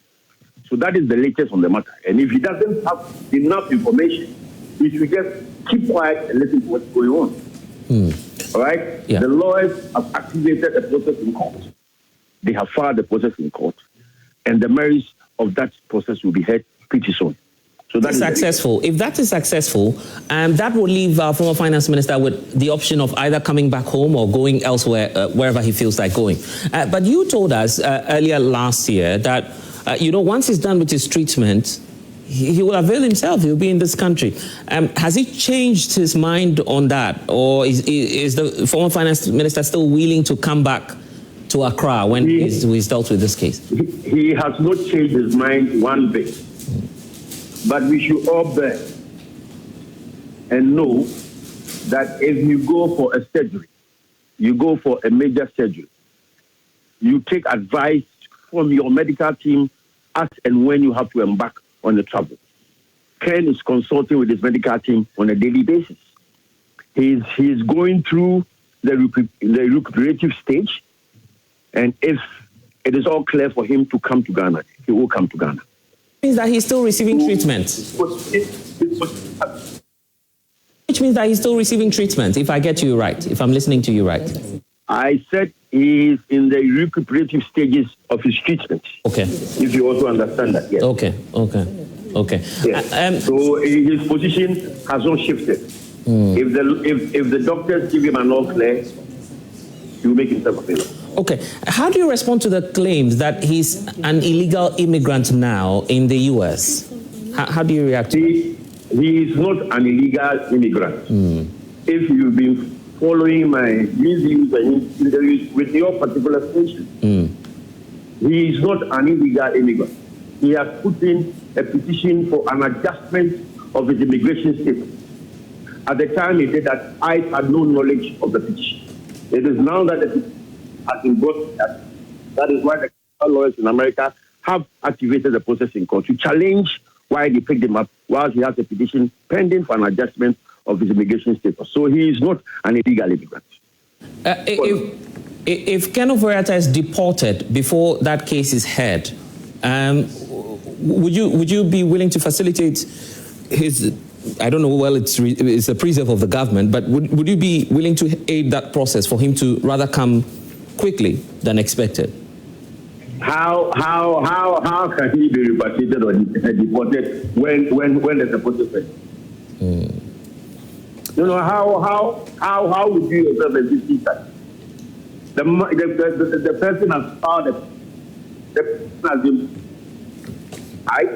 The lawyers have taken the next step to file a process in court. How can I just get up and bring him to Ghana? Well, I'm just saying that because of what we've seen here in Ghana as well. We have a third state agreement with the United States to bring in West African deportees. That was challenged in court. And when we went to court, even before the case will be heard, the Oliver Baka former war case, the Ghana Immigration Service told the courts that the individuals were already deported and that there was no case before the courts. And that's why I'm worried that if that same scenario happens to the former finance minister, you as lawyers, his lawyers, what will you be open to that arrangement? That's why I'm asking the question, sir. I tell all your friends who are linked to your media consortium that I am not a speculative lawyer. I am not about to change that because of you. Blessed will deal with the matter as and when it arises. I will not speak into something which has not arisen. So let us go on to another question. Okay. Well, what do you suspect led to his arrest? So do you think a Ghanaian somewhere was hiding, tracking him? I mean, he uncovered him and reported to ICE. So, how was he picked up? We are hearing so many stories. Maybe you would know a bit about that. My answer remains the same. I'm not a speculator. Ask those who have information as to why he was picked. What I know is that they picked him not knowing that he had filed a petition to adjust his immigration status. So those who are finding all kinds of stories should be prepared to answer. I don't deal in medicine rumors. I deal with the facts as they come. So I don't know about that allegation that people have to say something. I pick up. Have you had a word with Ken Ofori Attah? What did he tell you about how he was picked up? The relationship between my clients and myself as lawyer is very confidential and private. I'm not about to tell you whatever discussion about the television. Is that fair?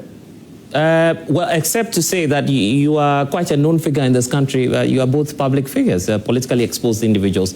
You care about your reputation out there, isn't it?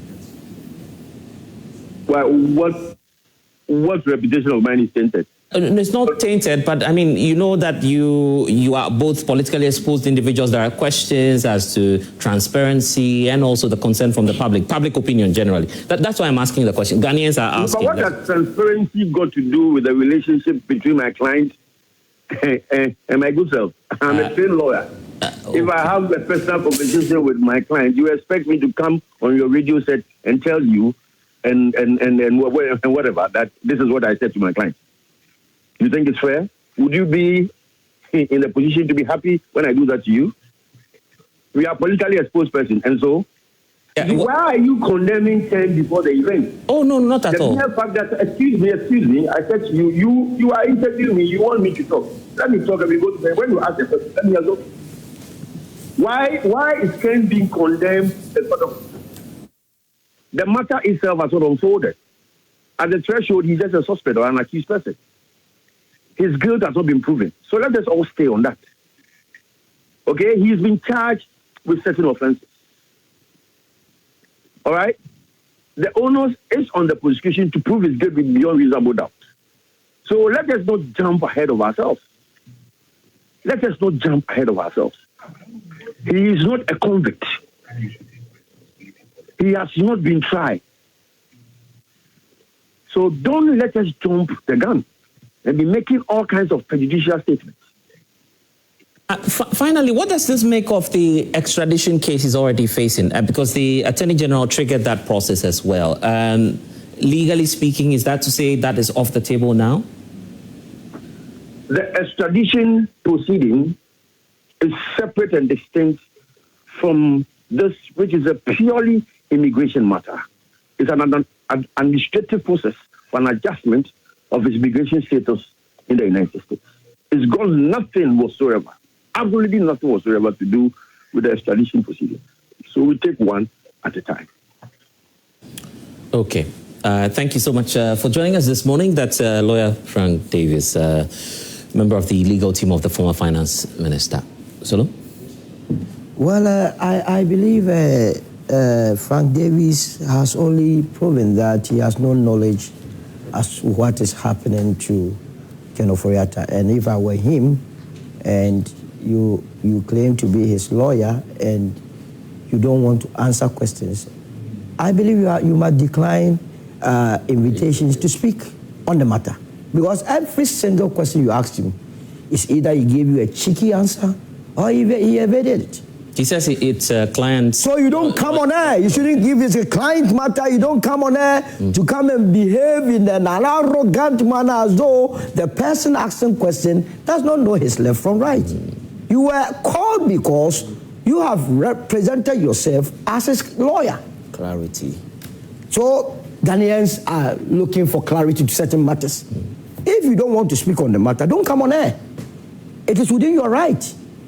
You understand? Yeah, but he chooses to say what he wants to say as the lawyer, isn't it? So what you did, if you had given us the opportunity to speak, that space wouldn't have been wasted in the first place. Oh, so you didn't get anything at all? He says, look, the man we are talking about is not a convict. The man himself told you that he has no clue as to what is happening to his client. Oh, he said that? He said that in the course of the interview. Did he really say that? No, I didn't hear. Oh, you see, when you are analyzing someone, your interpretation. The interpretation of what were they listening to? Oh, okay, yeah, but your every question you asked, he said, "I'm not going to speak to. I don't have information that they are working. He has not been told that by the counterpart lawyers because, mind you, the detention center that Ken Ofori Attah is, he does not have access. Interpretation, please. Access to the man. Yeah, you understand? Yeah, and so. You don't have any information. Don't come on air. Okay, let's look at the bigger picture now. Now, our former finance minister, we know, is in ICE detention. Yes. So don't you think that as a country we should rather go and save him, bring him probably back or something? Because, I mean, to be fair, he served this country. I will not wish any bad thing to befall any Ghanaian. Yes. You understand? Yeah. And that is why some of us, right from the beginning, said, look, Mr. Ofori Attah, if for nothing at all, this is the country of your birth. Come back home. What were we told by the same lawyers here, Frank Davis and his people? That he was sick. The question I asked this morning is, was Mr. Ofori Attah picked from the hospital or on the sick bed? He says he doesn't want to. All we should know is that. So now you are coming home, that he never answered any of the questions. But he's supposed to be the lawyer. He must answer to us whether or not all the preposition, all the posture, right from 2025 has been that the man is sick, the man is at the Mayo Clinic. And I'm asking this morning whether or not ICE picked him from the Mayo Clinic. He says he's recuperating. From where? That's what. So ICE is not that. They are not reasonable. They went there, found a very sick person, and decided to change his status and put him in the detention center, where there are no medical facilities to deal with his conditions. You see, when people are lying to us as a country, they must take us serious, that we are not joking with matters. We are talking about a country that went into the international market to borrow $13.5 billion. But we use the money. To do what? So the only thing we use the money for is to dig a hole. But that's way less than the amount. 97 million out of it went. We are talking about SML. We are talking about PDS. Look, 52.5 billion Ghana cedis got missing from our tax account at GCB. At that time, it equated to $9.2 billion. Yeah, but you can't conclude that the so nobody is saying that he is guilty. Okay. We say, come, as we speak, the OSP has filed 78 charges at the court. Is that the case? Yes. Come and prove your innocence. If he's innocent, why would I say that if he's innocent, then we go for those that were behind it? You say you won't come. Now, look at this scenario.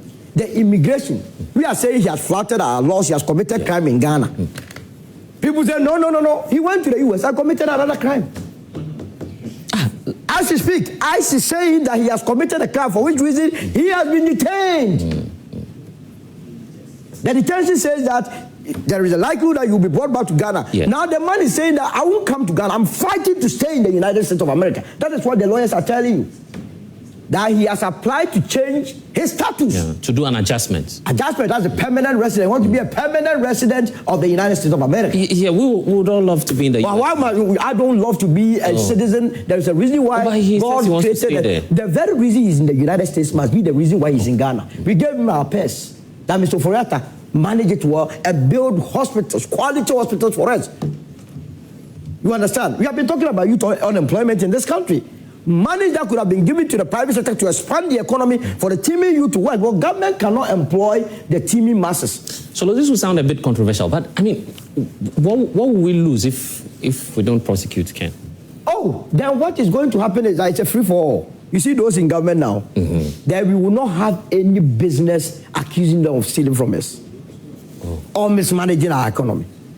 Look, when people are put in position, it's not that they are smarter than anybody, or they are sensible than anybody, or any of that sort. It's just by grace. It's grace that 34 million Ghanaians, your party went into campaign mood. Yeah. They campaigned to the people of this country. You were voted for. Yes. And then the president of the day saw the need to appoint you. That does not make you sensible than anybody. I pay my tax under strenuous circumstances. Even when you don't have to, you have to cough it.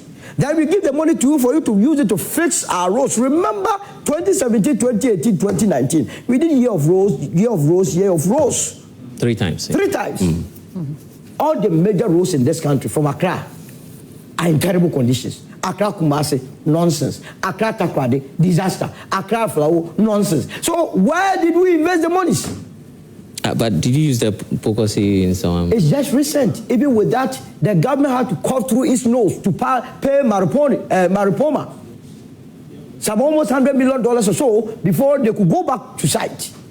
Before that, those who were coming from in some areas, they could spend as much as 4 hours in traffic. Meanwhile, we are going to the Afro-Exim Bank to borrow $750 million to fix that road. You see, people do not understand the magnitude of what they have done to us. A lot of people have perished on our roads because of the silly acts of these people we put in positions. Now, when you have become the finance minister, and you say, come and account to us, you say you are in the United States, you won't come. Why? You are receiving treatment. If you, Blessed, or me, or Ivan, or Janet fall sick today, will we have the same opportunity to be flown to the Mayo Clinic, which is one of the expensive hospitals in the United States? Right. Why you have been giving our money to shape our medical facilities? Janet, so that's the challenge we have now. It's sad that our former finance minister is in detention. Very, very, very sad.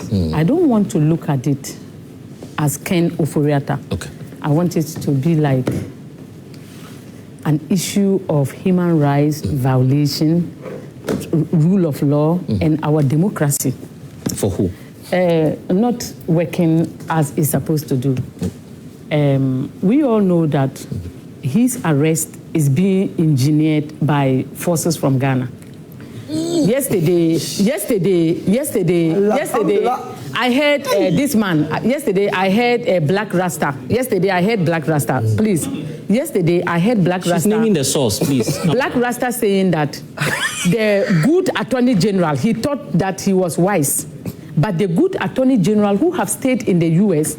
was able to outwit him in some of the things that he thought he could hide.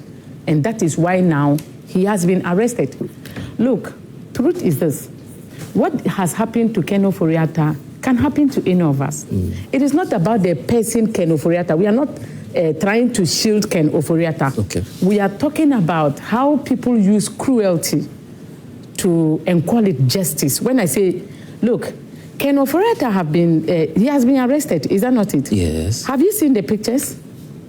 Now, justice have become a social media content that people snap the pictures. Have you seen any government official posting those contents? No, it's not. Who was there and who snapped the pictures? Yeah, but Janet, you blame those who are posting it. I am not. I'm talking about the source. Yes. Who arrested? Who gave the info? Who became an immigration informant from Ghana and became information informant to tell immigration officers, listen. Yes.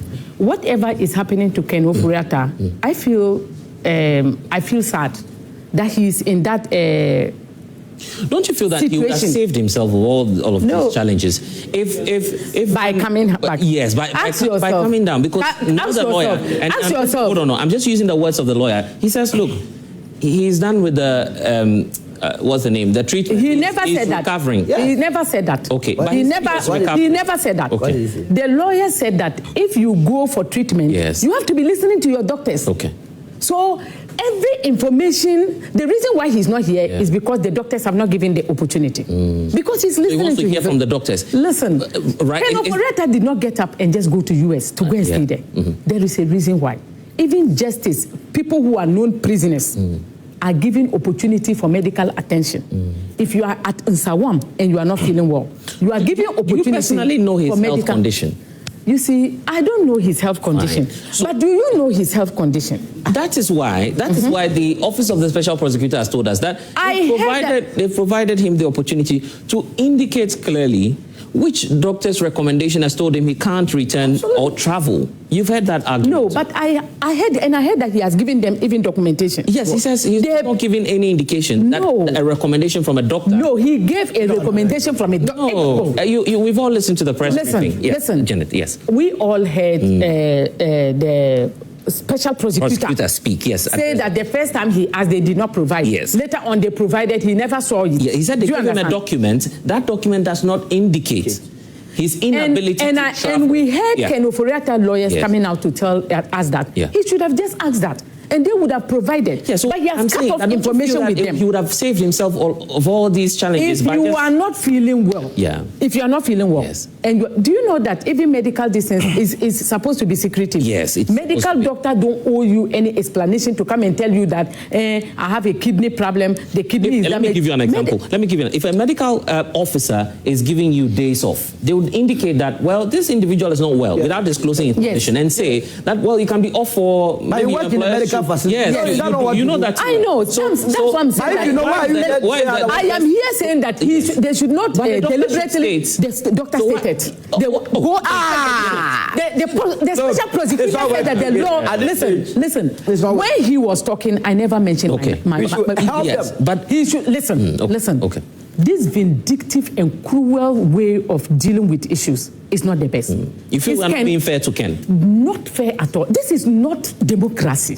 It is like we are in a military. What have we done? What has the country done? What has the country done? Ken Ofori Attah said, what have we done as a country that is not fair? He gave us opportunity for a Zoom. He said, I can do the interview on Zoom because I'm not feeling well. We said no, we don't want it. Yes. So Ken Ofori Attah, has he committed any crime in this country? Okay, let me ask you this question. No, it is an allegation. Has he committed any Janet, crime? can I ask you this question? So if Zoom is okay for Ken Ofori Attah to be in the US and do Zoom with the OSP, why wouldn't he come down, meet the OSP? Hold on. Why wouldn't he come down, meet the OSP, and if he has to talk to his doctors in the US, he can do a Zoom conference interview. You know something? He is not talking to them. He's getting treatment.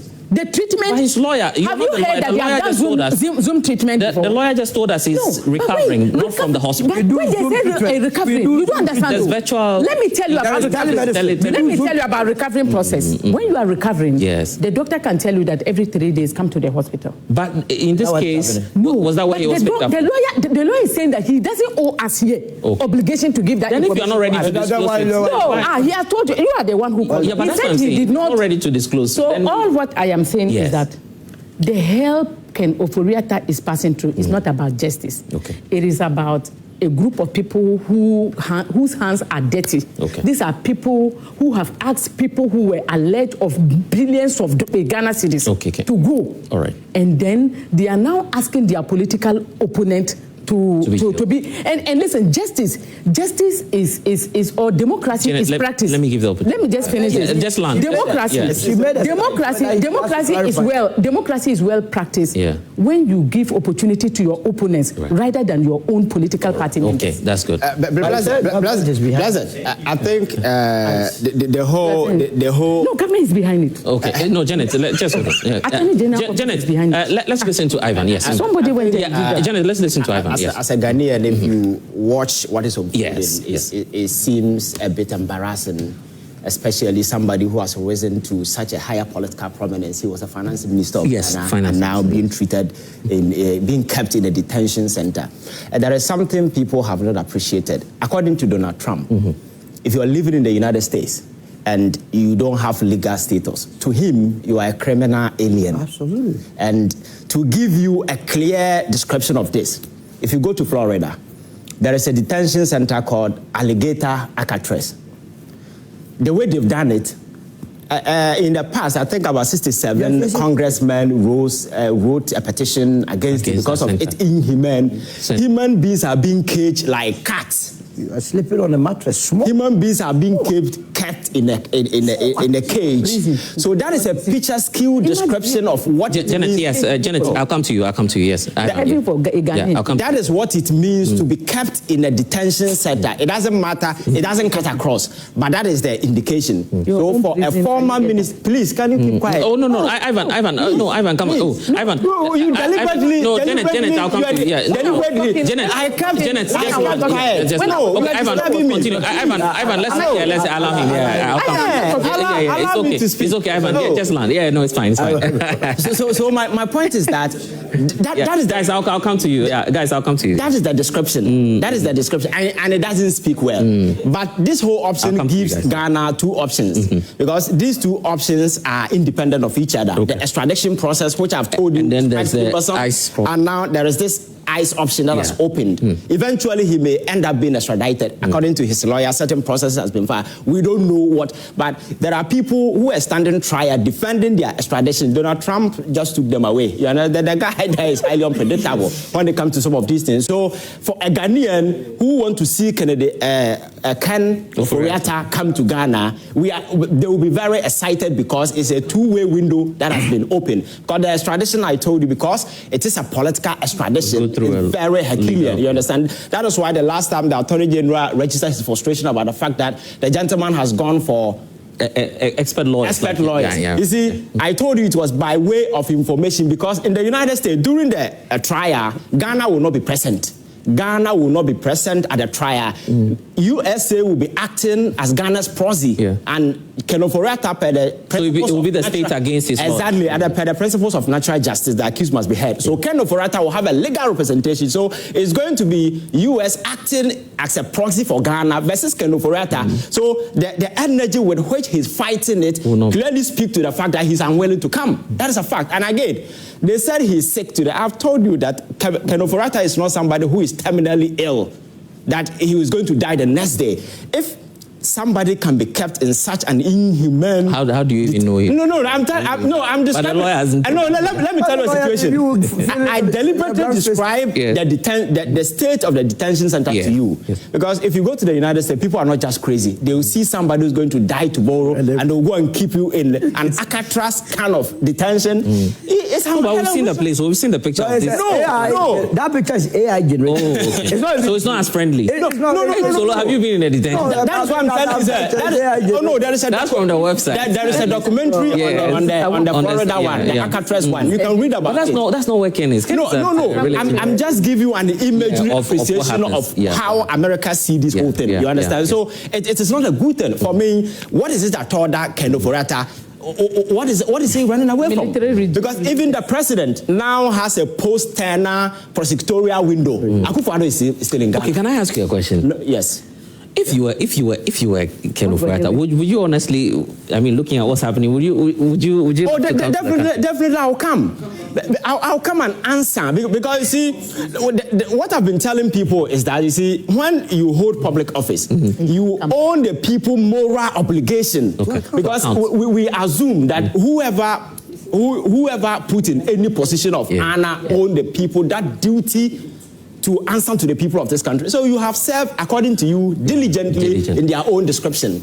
You have exerted power. Time has come for you, because this person in question is at the center of almost all the criminal activity that has been alleged in this country. All the criminal investigations that have been conducted, Ken Ofori Attah is at the center of it. You are presumed innocent until proven guilty. That is why nobody has said that Ken is guilty. But the insistence, the reluctance, the unwillingness on his part to show up will give credence to the fact that maybe you will not survive the trial. And it's the reason why, and I'm saying that it doesn't speak confidence. As an ordinary person, we are coming from a background where people assume that, all politicians are thieves. Some of these things will give credence and oxygen to some of these things, you understand? Because if you know you're not guilty of anything, you should have. And we have a limited time to go. So what I'll do now, there are some questions for you, I believe, from the audience. So that we take them collectively. No, so Solo, you should also prepare the question as to whether or not there should be a government intervention, probably. All right. Yeah, so please, if you're coming on, 30 seconds for you, so we can give the last take to my panelists. Yes. Thank you very much. I think the AG or the OSP should just go on with trial in absentia. Yeah, because I think Ken Ofori Attah, he can just be in Ghana here and still say he will not talk, he will not speak. He will allow his lawyers to speak on his behalf. So we are just wasting much time. We can just go in Ghana here. I think trial in absentia is allowed. Now, whatever the case, the OSP had invited him earlier. Don't forget that still invited. You can still invite him. But I don't know if the OSP will look at the bail conditions. Janet, I'll come to you. Look at the bail conditions of certain people in this country. We look at the bail conditions. Even Martin Pebu. You even cried. You was even cried. Look at the bail conditions. Even if I were to be Ken Ofori Attah, maybe I might stay a little. You look at the bail conditions, put on people's head in this country. Yeah, so I think if they have any case, they can still try the case in this absentia. Nobody has a problem. Like they did with Janet Nabla. But if he's deported? If it's deported, and then it can still be and say my lawyers will speak on my behalf. Okay. Yeah. All right. Okay. Thank you so much. Snappy, yes. I think Ken Ofori Attah must come back to the country to answer certain questions, because looking at where I sit, I will be among the few people to welcome him back to the country. Looking at where I'm doing my national service, I'll welcome him very well back to the country. And secondly, his deputies are in the country. No one is hunting them. So the perception out there that he's being witch hunt is totally untrue. We have the likes of Abnose Asari, who is in the country, Sticker, moving around the country, campaigning for Kennedy Japan. If in case they are also corrupt or whatever, the president is witch hunting them, these people would have been witch hunted. We had the current finance minister, Ato Forsen, who faced trial for almost 8 years. But because there were not enough evidence to prosecute this matter, he's now working and delivering as the current finance minister. So I think Ken should come back to the country. And I read from Manasseh Azure's post that Ken has extra visas, which will expire in 2031. But which prove that Ken Ofori Attah is a definition of what actually they said. So he's running. He's not ready to come to the country. Okay, I hear you, sir. Thank you. Thank you. Yes. Yeah, please. I would like to ask this question. Okay. I saw some. Be quick about it. So yes. And I think Madam Janet Nabla is here herself. So I would like to ask. I saw something on the media. I want to ask if it is true. It says the money Ofori Attah took doesn't belong to the NDC. So they should stop the emotion. Yeah, she said it here. I think she said it here. I said that they shouldn't put personal sentiments. Yeah, because the money belongs to the state, you say? Okay. But the way they are doing, you said the money belongs to the state. And not so you agree that Ken Ofori Attah is taking some money? I know. The reason why I don't want you to speak is the only prosecutor you gave to your own. So you have no moral right to be talking. You don't have the moral right. So let me, because of time. So thank you very much. Mr. Bless, I wanted you to ask a question of lawyer Frank Davis, and I would plead that the next time you get opportunity, try to find out. But he was yes. So in a submission, he made mention that the ICE arrested the former finance minister without knowing that he had filed a petition. That's what he said. So the interesting question that comes up is that did the petition that the honorable minister put together, was it filed to the ICE or it was filed to a different office? Because I believe that if it were filed to the ICE, then on what basis? But you wouldn't ordinarily, if you're trying to do adjustments, file to ICE, because ICE is a special, process going on there. So looking at but you're saying that their system should have been integrated for him. In order that they will be able to know that this particular person who is of interest to them has filed a petition for an extension. What you're saying is the truth. Yes, it's the truth. To be frank, because all this while I've been monitoring to understand the sequence of events. But there's been talk about trial in absentia. Really? It's not that simple. The case of Kevin Taylor, you recall that there was a contempt case against him. The reason why that case couldn't hold for his arrest to be effected was that he wasn't given a hearing. So I believe that to the extent that the hearing is necessary, we have to allow all the process to be exhausted so that the process will go. Blessed. Ivan made a claim here, and I thought you should have corrected him, that all crimes in this country are associated, or alleged crime situations are associated to Ken Ofori Attah, which you should have corrected him, because those before Iyoko so far have not been his name has. But you see, I have a situation here where even U.S. citizens were arrested by ICE. People with that criminal record were arrested by ICE. Just as my brother asked whether he filed to ICE. ICE are arresting people arbitrarily, which we all know. And we are making it look as if Ken Ofori Attah has been convicted and he's refusing to come to the country. They are working on that. So yes, nobody said that. the lawyers have told us that indeed he's under arrest. They are working to resolve the matter. In the opinion of ICE, Ken has committed we need to go, so be brief about it. In the opinion of ICE, Ken has committed a crime. He has overstayed his welcome in the United States. That's why he's in a detention center behind you. And so let us not embellish the situation. That is what it is. Should the government go help him out? Yeah, the government should go and help him to come to Ghana. They should rather speak to the United States of America and tell the government that, look, he is one of our own. We need him badly in Ghana. He will be welcome, and bring him back. Solo, you welcome him? I will go and give him a bouquet. When the United States. But you see, Janet has made a very serious statement on this platform. She said that government is working closely with the United States government. ICE. And that is how come I said information. They have become this business of always immigration throwing something into the air without any evidence. All right. You must stop. Okay, Janet. You must listen. stop. They have become immigration informers. That's what I said. And that should not be the Attorney General Department. Their work. Janet, what are we saying? Janet, what evidence do you have? Even America, they are aware about the situation in Ghana. They themselves have heard that people have been given abnormal bail conditions that they have to stay in detention for days. Rather not that they know he's a but they are not aware that they also change. They are aware that they are not aware that they are aware that Africans, when you talk about cruelty and not obeying rule of law, they talk. So they know that Ken Ofori Attah life is in danger in this country, and the Americans will protect him. They are not protecting him because they don't like us. They are protecting him because we break fundamental human rights. I think Ken Ofori Attah invited this indignation on himself because there is nothing stopping him from coming to this country. And I'm not sure Ghana is a banana. Being in detention there is better than staying here. You understand? Yeah. Like I told you, the former president is here. The vice president, almost everybody is around. Yeah. The people will be taken through due process. If you are guilty, the prescription of whatever the law says, I think you face the consequences. There is no reason